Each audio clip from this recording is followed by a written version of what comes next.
Asnjë për analiza, për gjëra, për asnjë gjë. Gjatë gjithë kësaj kohe keni takuar vajzën tuaj në E spital? kam takuar 2 herë. Si duket? Çka? Jo aq mirë.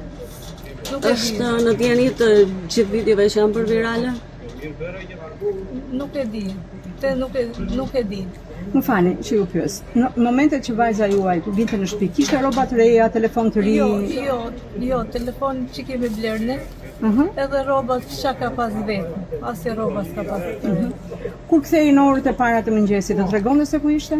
Jo, isha me shoqe, nuk më tregonte. I njihni të shoqet e tyre? Jo, nuk i njeh fare. As prindrit e tyre? As prindrit. Kur i pat për të parë shoqet e vajzës tuaj dhe prindrit e tyre? Vetëm polici, kurse atë si kanë rradhë të gocën, prindin asaj fare, nuk e njeh fare. Nuk e kanë parë fare. Gjatë gjithë kësaj kohe nuk keni marrë një kontakt si prindër, pasi ju bashkoni një shqetësimi për bashkët? Me vajzat e tjera? Jo, fare. Keni marrë avokat për vajzën tuaj? Jo. Nuk keni marrë avokat, sepse sot ajo do të gjykohet nëse do vazhdoj, dhe sa kohë do të jetë kurimi i saj? Keni informacion për diagnozën? Nuk e dim, nuk e dim. Nuk keni asnjë informacion? Asnjë informacion, s'kim. Prej sa kohë ishte vajza në një gjendje shqetësuese? Ne kemi 1 vit se po ashtu, kemi hopën polici, kemi vajt polici disa herë.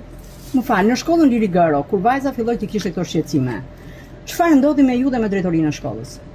Drejtoria na nxorri për jashtë. Bashkë me vajzën? Bashkë me bashortin. Zhdukej për jashtë. Nxorri vajzën, nxorri dhe ne. Me cilin koment apo motivacion? Kështu ishte fjalia zhdukej? Zhdukej jashtë. Pra nuk e ndau shqetësimin me ju. Pati psikologin në shkollë? Pati psikologe, aja që është me ne. Është një psikologe. Është ke... Po? Nuk ja di edhe emrin, po është një psikologe.